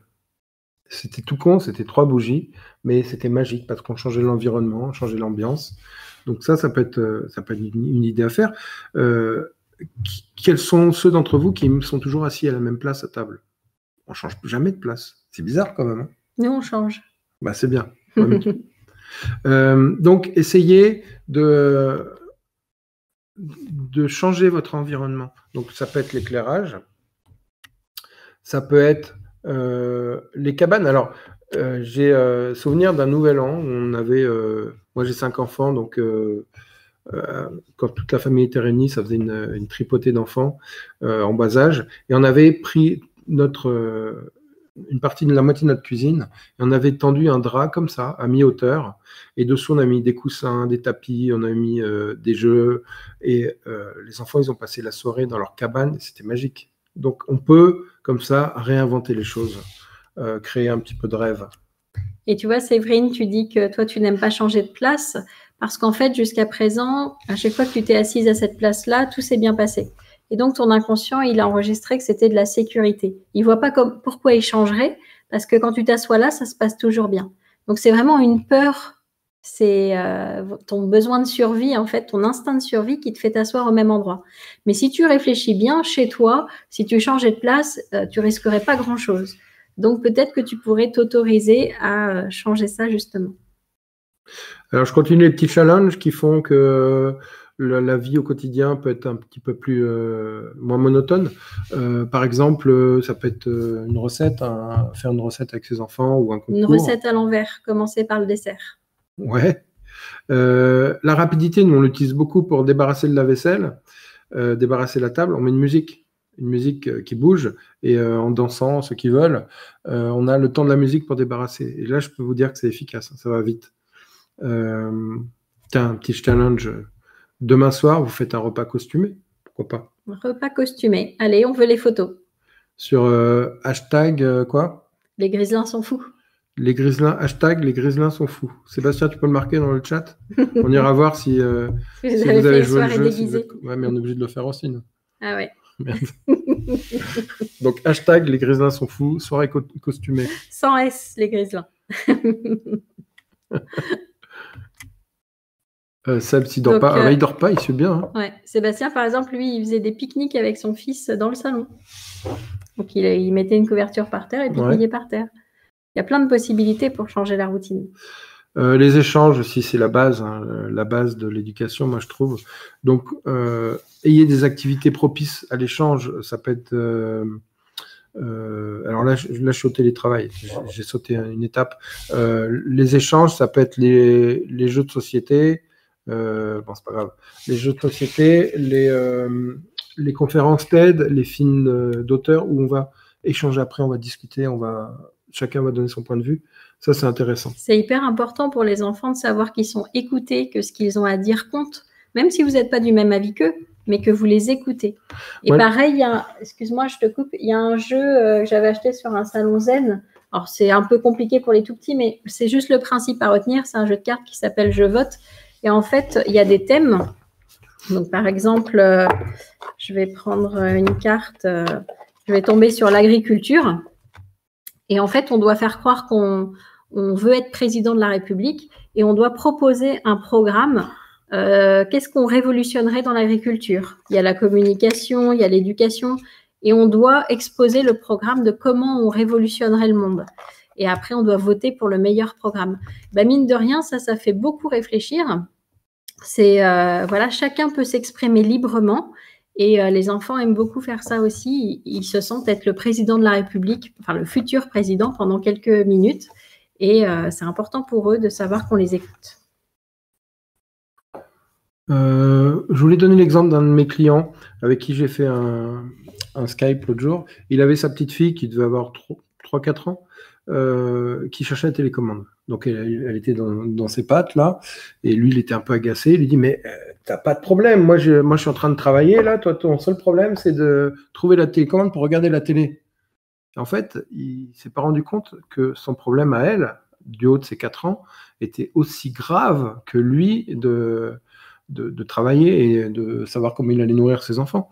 Donc les enfants ils ont besoin qu'on se mette à leur hauteur de temps en temps et qu'on se mette à leur place parce qu'on l'a été. Et on se souvienne plus. Et qu'on soit à leur écoute. Il n'y a rien de pire que de dire que nos ados font une crise d'ado, par exemple. C'est juste qu'on ne comprend plus leurs besoins, mais ils ne font pas une crise. Ils ont juste besoin d'apprendre aussi à écouter les leurs.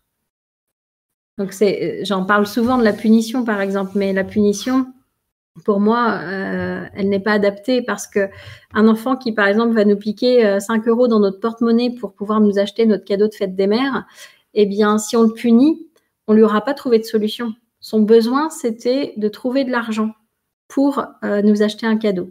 Là, on lui dit juste, ce que tu as fait, c'est mal. Mais on ne lui a pas trouvé de solution pour son besoin. Il avait peut-être besoin d'argent de poche ou voilà. Même si c'est pas pour t'acheter un cadeau. Mais même, voilà. Ouais. On va chercher quel est le besoin qui est caché derrière tout ça, en fait. Et là, on lui apporte une solution. Ça, c'est ce qu'il t'a dit, mais ça se trouve, tu t'es fait avoir. Non, mais c'est un cas fictif. Alors, on continue. Là, ça pourrait être l'exemple. Imagine qu'on soit au boulot et qu'on veuille faire une pause. Eh bien, on pourrait dire, on fait une pause, tout le monde va chercher un café et on fait une pause de 15 minutes. Là, on ne va pas la faire parce qu'on va être court en temps. Et puis, vous n'avez pas l'air de vous ennuyer, nous non plus. Mais ça peut être intéressant de planifier des pauses ou d'appeler ses amis et de faire les apéros Skype. Et compagnie. Et pour ça, pour faciliter, tu vois, à Noël, nous, nos grands-parents, ils n'étaient pas avec nous. On a branché l'ordi sur la grande télé parce qu'on n'y pense pas forcément. Et du coup, on voyait, même si on était nombreux, on voyait leur visage en grand, c'était sympa. Donc, adapter la taille de l'écran. On peut parler du sport aussi parce qu'on sait tous que le sport, ça libère une hormone du bien-être et que il y a des confinements. Le confinement, c'est compliqué pour certains. Je sais qu'on peut adapter son bureau. Il y a plein de solutions qui existent pour faire du sport en travaillant. Mon beau-frère, il a perdu 20 kilos en faisant du vélo devant des séries. Mais tu peux aussi avoir un vélo de bureau, ça existe, ou tu as des gens qui s'assoient sur une espèce de ballon sauteur pour travailler leurs abdos, je sais pas. En tout cas, pense-y. Et Sonia, donc pour répondre à ta question, comment faire pour les écrans par rapport aux ados? Donc déjà, être un bon exemple, parce que si tu veux pas que ton ado soit sur les écrans, bah, faut pas toi y être tout le temps. Et puis aller chercher ce qu'il cherche à jouer aux écrans. Est-ce que c'est parce qu'il s'ennuie? Il préférait peut-être passer du temps avec toi à faire quelque chose. Par exemple, je sais qu'il y a beaucoup d'ados qui sont venus me voir en séance à cause de ça, qui jouaient à des jeux d'énigmes. Et quand j'ai proposé aux parents de faire des escape games à la maison, donc on peut télécharger les escape games en ligne, on installe tout, et on fait l'escape game ensemble, et ben les enfants, ils ont préféré 1 milliard de fois. C'est la fameuse pub Ikea qui a été faite. On demandait aux enfants ce qu'ils voulaient que le Père Noël leur apporte. Donc, ils demandaient des jouets. Et qu'est-ce que vous voudriez que vos parents vous apportent? Ben, ils voulaient du temps avec eux.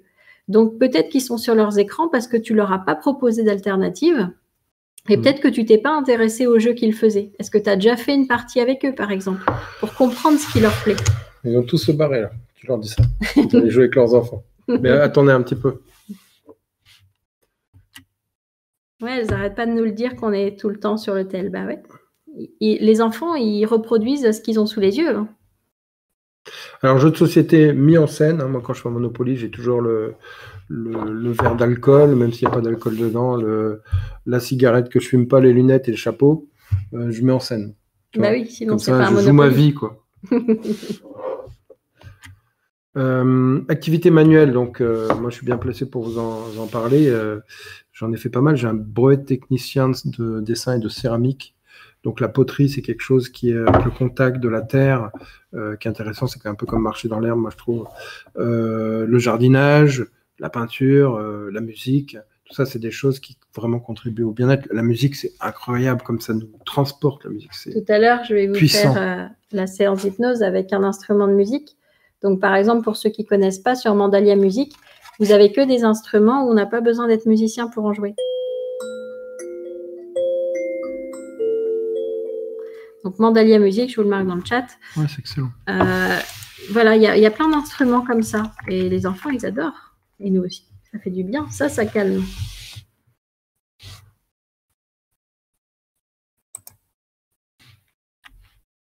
Ah bah, Sébastien a cliqué plus vite que son membre.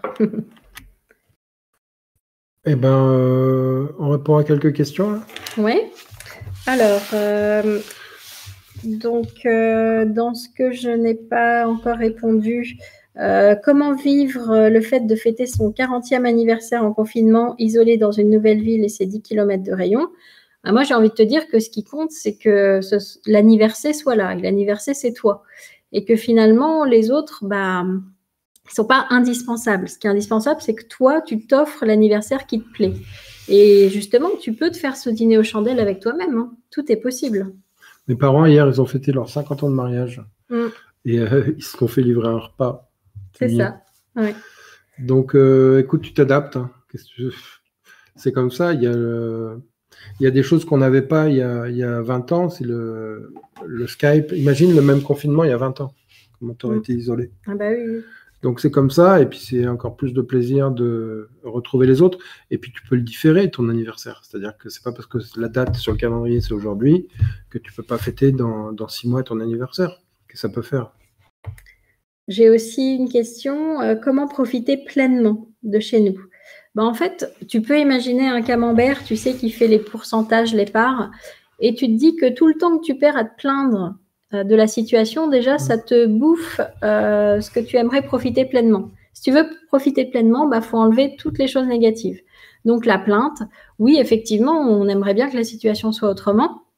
Mais en fait, chaque seconde que vous passez à vous plaindre de la situation, elle vous enlève du bonheur. Donc, peut-être que vous pourriez vous dire, j'arrête de me plaindre de la situation et je me concentre plutôt sur le positif que tout ça, ça m'apporte.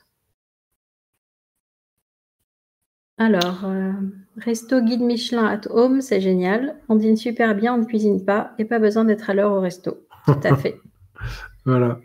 Et oui, Anne-Laure, c'est une Sansula qu'on trouve sur Mandalia Music. C'est le moment de se réinventer avec ce confinement. C'est ça. En fait, nous, on accompagne des entreprises qui ont plus ou moins bien vécu le confinement. Et en fait, celles qui l'ont bien vécu se sont réinventées. Elles se sont adaptées, elles se sont mises au click and collect, ou enfin, suivant chacun. Nous-mêmes, on s'est mis à faire différemment. Donc, c'est ça le bonheur, c'est de s'adapter. Rien que la conférence de ce soir, ça part d'un problème, d'un constat. Moi, je me rends compte, hein, quand chaque fois que je vais chez un client, que j'y vais pas pour sa maison, j'y vais pour l'appartement qu'il a acheté. Mais quand je vais chez lui pour travailler, je me dis, mais t'es sûr que le canapé, c'est ici qu'il faut le mettre? Et puis là, à l'entrée, il faudrait pas un meuble là pour séparer? Et puis, c'est pas pratique d'avoir... Et puis, finalement, je me rends compte que c'est très mal pensé. Et je lui bouge les meubles parce que c'est dommage, c'est pas optimisé.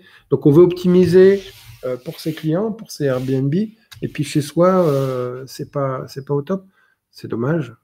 Vous devriez vous chronométrer dans chaque pièce de la maison combien vous passez de temps dans chaque pièce pour voir si vous y avez consacré, comme disait Jean-Christophe, suffisamment d'énergie.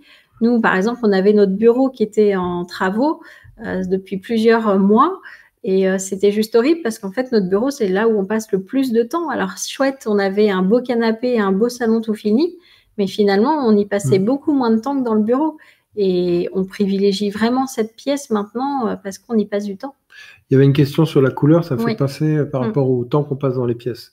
Tu peux, quand tu choisis la couleur d'une pièce, y aller fort, enfin y aller proportionnellement au temps que tu vas passer dans chaque pièce. C'est-à-dire qu'une entrée, tu ne fais que passer, tu peux avoir une couleur très vive parce que tu ne vas pas t'en lasser. Un salon où tu vas rester plus longtemps, là il faut peut-être calmer le jeu parce que ça va être fatigant. Après, la symbolique des couleurs, on en revient également à la nature, c'est-à-dire que toutes les couleurs qui sont inspirées de la nature sont des couleurs qui vont reposer, qui vont calmer. Les couleurs, donc j'entends tout ce qui est les tons terre, les tons de bois, les tons de ciel, de bleu, les ocres aussi, tout ce que tu vas trouver à l'état naturel, c'est des couleurs qui vont apaiser. Après, on pourrait dire plein de choses sur les couleurs. Hein. Tu as des couleurs qui vont calmer, comme le bleu. Tu en as qui vont rassurer. Tu en as qui vont énerver. On sait bien que le vert, le rouge énerve, le orange aussi. Et après, c'est compliqué parce que c'est si culturel, suivant les pays. Le mauve, par exemple, c'est le violet, je crois, c'est la couleur du deuil en Asie. Donc, c'est aussi culturel, propre à chacun. Par exemple, il y a les 3/4 des Français qui préfèrent comme couleur le bleu. Si tu vas dans le sud, souvent les intérieurs sont peints en jaune, jaune pâle, parce que c'est le soleil. Et si tu vas en Bretagne, va au marché en Bretagne, enfin quand on aura le droit, regarde comment les gens sont habillés, tu vois, ils sont à 80% au bleu. C'est comme ça, c'est culturel. Donc la couleur, c'est tout un vécu. Tu vois, par exemple, avec Camille, on a plus de chances d'aimer les mêmes couleurs parce qu'on a grandi dans le même environnement, à peu près à la même génération. Donc la couleur, c'est propre à chacun, mais il y a quand même des symboliques qui vont aider à la concentration. Tu as plein de choses que tu peux trouver sur Internet par rapport aux symboliques des couleurs. Alors, j'avais donc une autre question. Alors, attends. Elle est où? Là, voilà. Comment mener de front le travail et les enfants? Alors déjà, comment mener de front? Pour moi, ça ressemble à un combat. Et je trouve ça fort dommage de voir le travail et s'occuper des enfants comme un combat. Et ne pas se sentir débordé quand on veut créer du contenu. Moi, je te conseille de te servir de tes enfants, exploite-les pour créer le contenu avec eux. Ils sont une grande source d'inspiration. Moi, tu vois, j'ai par exemple beaucoup de questions sur mon Instagram en privé. Mais en fait, au lieu de me dire c'est du temps perdu parce que je réponds un à un, je me sers de chaque réponse pour en faire un post. Et donc, au lieu de voir ça comme je dois consacrer du temps avec mes enfants, alors déjà, ça doit être un plaisir, mais en plus, ce temps-là, il va peut-être m'inspirer pour du contenu. Quel que soit le contenu, ils sont source d'inspiration. Moi, mes enfants, tu vois, quand je pars à l'autre bout de la France en coaching, je transforme ma voiture en camping-car et il y en a souvent un qui veut venir avec moi. Et du coup, on part 3-4 jours, on prend pas l'autoroute, on va camper au milieu de la forêt, on fait un feu d'artifice, on passe par terre, j'achète un couteau, on se baigne dans la rivière, on amène la guitare, on fait un feu. On est les rois du monde finalement. Et il va partager aussi ma relation avec mon client. Il va apprendre, il va proposer des solutions parce que maintenant il est très pertinent. Je pense notamment à Noé, mais Louis, Hugo aussi l'a fait pas mal. Clem une ou deux fois. Et en fait, ça permet de me partager avec tes enfants un moment privilégié. C'est souvent eux aussi mes cadreurs qui vont me trouver des idées pour mes vidéos. Donc si tu peux partager au maximum avec tes enfants, ça te permet de... Encore une fois, j'y reviens, de leur donner l'envie de grandir. Moi, c'est pareil, j'emmenais mes filles à mon travail quand j'étais directrice d'un grand magasin. Elles m'aidaient à faire les inventaires, à déballer les cartons. Enfin, elles voyaient ce que je vivais au quotidien. Et c'est super important de leur montrer et de ne pas leur cacher les choses. Et même si on a des inquiétudes, parce qu'il y en a qui m'ont mis dans les questions, si on est inquiet face à la situation, est-ce qu'on doit le cacher à nos enfants? Surtout pas. Déjà, ils le devinent, ils le sentent. Et en plus, c'est tellement mieux de parler. Alors, il ne faut pas les affoler non plus, il ne faut pas les inquiéter non plus, mais vaut mieux être sincère et dire, bah voilà, là, maman, en ce moment, elle ne sait pas comment elle va faire rentrer de l'argent, je vais trouver une solution, mais c'est vrai que je suis inquiète. Enfin, simplement de le dire et de ne pas leur cacher tout ça. Et puis, les enfants, ils nous singent, comme on dit, ils apprennent de nous. Et moi, j'ai Hugo, par exemple, qui a 23 ans, qui a déjà acheté sa maison, qui l'a déjà rénovée. Et c'est un bagage qu'on leur transmet. Pour moi, donc la déco, l'immobilier, mais toi, ça peut être n'importe quoi d'autre, une de tes passions. Et si tu as su leur apporter, ils vont avoir envie. Il y a deux positionnements, moi, je trouve, les enfants. Soit on fait le contraire de nos parents, soit on a envie de faire pareil. Donc, si on fait le contraire, c'est peut-être ils ont vu qu'on n'était pas heureux avec notre boulot, avec notre passion, ou alors on les a trop gonflés avec ça au mauvais moment. Mais si tu arrives à trouver... Ils différents aussi. Ouais. Si tu arrives à trouver le bon positionnement, c'est vrai. Ça peut être un bagage que tu leur transmets et qui peut être une vraie richesse. J'avais aussi comme question, comment faire des projets pendant cette crise sanitaire. Donc, Walt Disney disait, la différence entre un rêve et un projet, c'est une date. Et le problème en ce moment, c'est qu'on ne peut pas mettre de date. On ne peut pas décider quand est-ce qu'on partira en vacances, quand est-ce qu'on fera ceci et cela.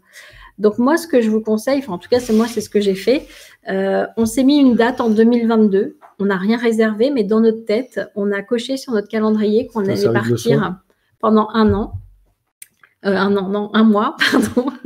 Oui, ça m'a servi de leçon, Eddy, parce que j'avais réservé un voyage en Asie qui a été annulé, non remboursable. Donc voilà, il se moque de moi. Mais l'idée, c'est 2022, de se dire, voilà, je vais partir, je me projette. On a regardé déjà tout notre itinéraire comme si on allait vraiment y aller. Peut-être que ça ne sera pas le cas, mais en tout cas, lapsus, en tout cas, on a coché, en fait, sur notre agenda, on a coché une date. Oui, un an. Je partirai bien un an, oui.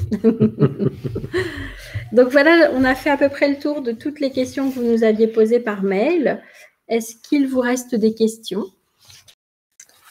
Et après, on va faire le tirage au sort pour savoir qui a gagné. Et après, je ferai la séance. Est-ce que certains d'entre vous ont des questions? On est bien en timing.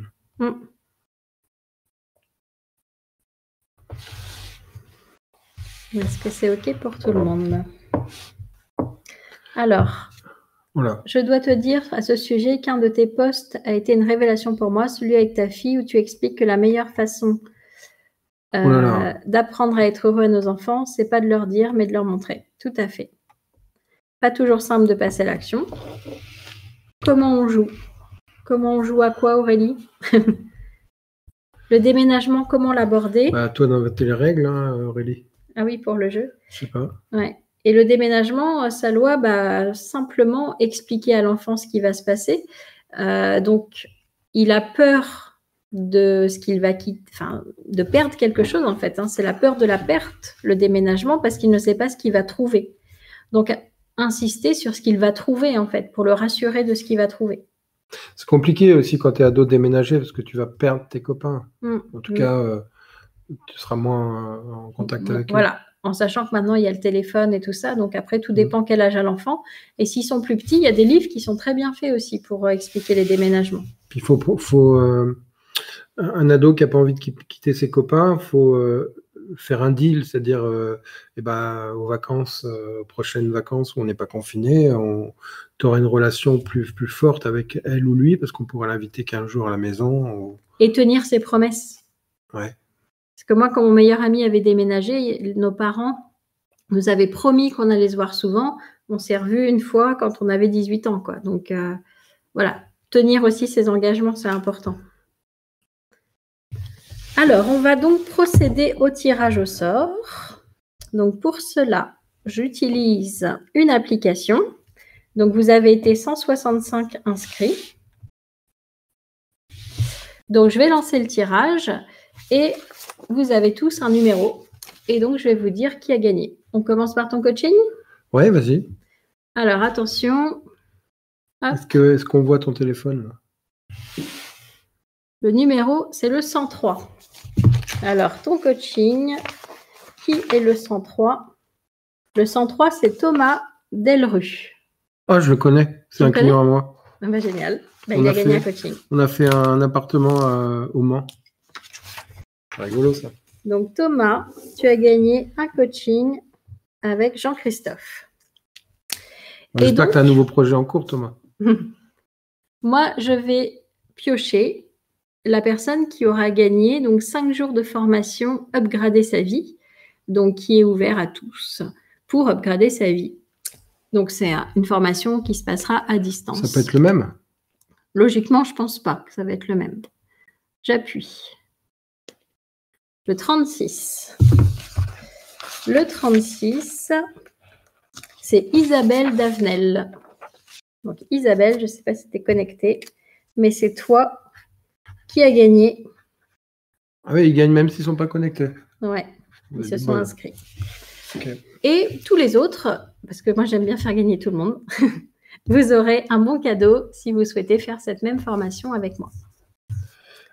Et tu te souviens, sur mon diaporama, j'avais à la fin les accompagnements. Ah oui, tu veux que je te... qu'on a zappé.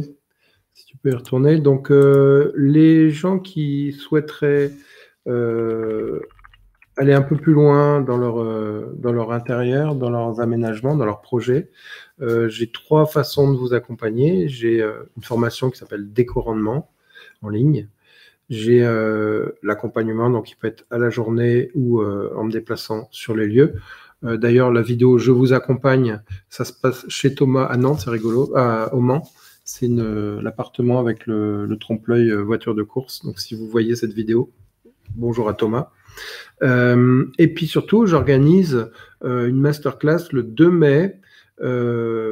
J'ai mis un post dans ma story, dans ma description, un post Instagram où vous pouvez vous inscrire. Allez voir sur Jean-Christophe Griselin sur Insta c'est pourquoi faire le masterclass? Développer sa créativité. Développer sa créativité. Je suis fatigué. Donc, tu verras, il y aura des exercices, des tutos, il y aura un partage, des échanges pour être plus productif et plus créatif à la fin. Ça marche. Merci beaucoup. Bah, je t'en prie. Merci de votre participation parce qu'il y avait du monde, mais moi, je restais un petit peu. Tu restes? Je vais écouter ton... Tu vas faire la séance. Ouais. Il voulait partir. Hein. Ouais, parce que j'avais peur de m'endormir. Non, mais ça m'intéresse. Donc, pour ceux qui le souhaitent, je vais faire maintenant une séance pour vous faire vous imaginer voyager, puisqu'on ne peut plus voyager. Je vais vous faire une séance maintenant. Vous aurez la possibilité de vous endormir dessus si vous voulez dormir après, ou alors de vous réveiller et de faire ce que vous voulez. Il est que 21h57. Ça ne regarde pas. Voilà, vous faites ce que vous voulez. Donc, ce que je vous propose, ceux qui veulent, c'est de fermer les yeux.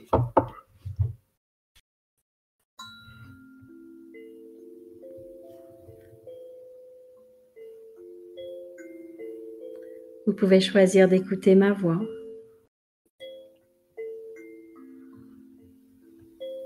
ou de ne pas l'entendre.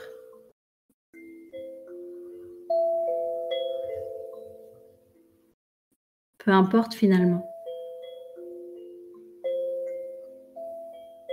Ce qui est important, c'est le voyage que je vous propose de faire. Un voyage à l'intérieur de vous-même et en même temps, un voyage là où vous avez envie d'aller. Car toutes les frontières de l'imagination sont ouvertes. Et vous pouvez vous autoriser à les franchir. Et je ne sais pas quelle est la partie de vous qui pourrait s'imaginer que votre valise est prête et que vous êtes déjà là-bas, arrivé à votre destination. Peut-être que certains d'entre vous auront envie de rester au même endroit et peut-être que d'autres auront envie de découvrir plusieurs lieux à la fois. Vous êtes libre. C'est votre voyage. Vous pouvez vous autoriser à découvrir les lieux, à ressentir des sensations agréables, que ce soit la température, les odeurs. Vous êtes là-bas, tout en étant là. Et je ne sais pas si vous pourriez imaginer rencontrer un monsieur très âgé qui aurait une histoire à vous raconter. L'histoire d'un enfant qui avait reçu un courrier qui ne lui était pas destiné. Il portait le même nom et le même prénom que son arrière-grand-père. Et cette lettre datait de la guerre. C'était son arrière-grand-mère qu'il avait écrite à son arrière-grand-père. Elle lui disait tout son amour. Elle lui disait aussi qu'il se retrouverait un jour. Elle était confiante, elle était pleine d'espoir. Et elle avait eu raison d'avoir cet espoir-là, parce qu'ils s'étaient retrouvés quand le combat s'était terminé. L'enfant était très ému de lire cette lettre. Il n'avait pas vu ses grands-parents et ses arrière-grands-parents longtemps. Mais savoir qu'il était issu du fruit de leur amour lui faisait beaucoup de bien. Il comprenait que c'était l'amour qui coulait dans ses veines, l'amour qu'il mettait dans chaque chose qu'il faisait, que ce soit un dessin ou même une dictée. Il savait mettre le cœur à ce qu'il faisait. Et je crois que c'est ça qui le rendait heureux. Et si je vous raconte ça ce soir, c'est parce que la clé du bonheur est ici, dans le cœur que vous mettrez à faire chaque chose. Que ce soit à travailler, vous occuper de vos enfants, décorer votre maison, ouvrir la fenêtre et respirer en grand. Chaque chose faite avec le cœur vous apportera du bonheur. Bye bye la culpabilité. Bye bye les regrets, les plaintes. Vous ouvrez votre fenêtre pour laisser rentrer tout ce bonheur. Et peut-être que vous pourriez profiter de ce voyage à l'autre bout du monde et en même temps à l'intérieur de vous pour recharger vos batteries, pour vous sentir heureux et en vie. Votre inconscient va faire tout ce qu'il y a à faire pour votre plus grand bonheur. Et vous allez voir que cette nuit, quelque chose d'extraordinaire va se produire. C'est votre intérieur qui va s'aménager, l'intérieur de votre tête, de votre cœur, pour que vous vous sentiez le mieux possible, pour que vous soyez le plus heureux possible. D'ici quelques instants, ma séance va se terminer et vous allez pouvoir continuer à voyager cette nuit en dormant, faire tous les voyages que vous voulez. Votre imagination vous rend libre. Quoi qu'il se passe, quelle que soit la situation sanitaire, vous êtes libre de voyager dans votre tête et dans votre cœur.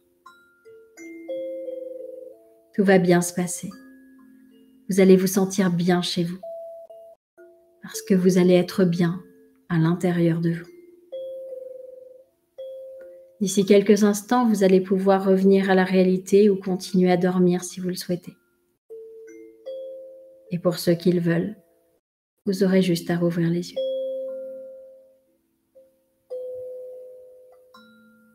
Je vous souhaite d'être pleinement heureux.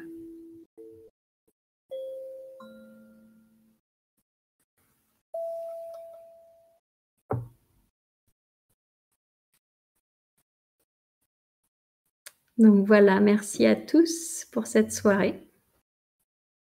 On la mettra donc sur YouTube pour que vous puissiez la voir et retrouver les informations. Ou la revoir. Oui, ou la revoir, oui. Donc merci beaucoup. Merci à tous, toutes, et du monde. Oui, et j'ai vu passer pour les scripts. Les scripts, on les trouve sur mon site de MP3 en attendant que mon site de script soit terminé. Donc merci à vous tous, belle soirée. Salut. Au revoir.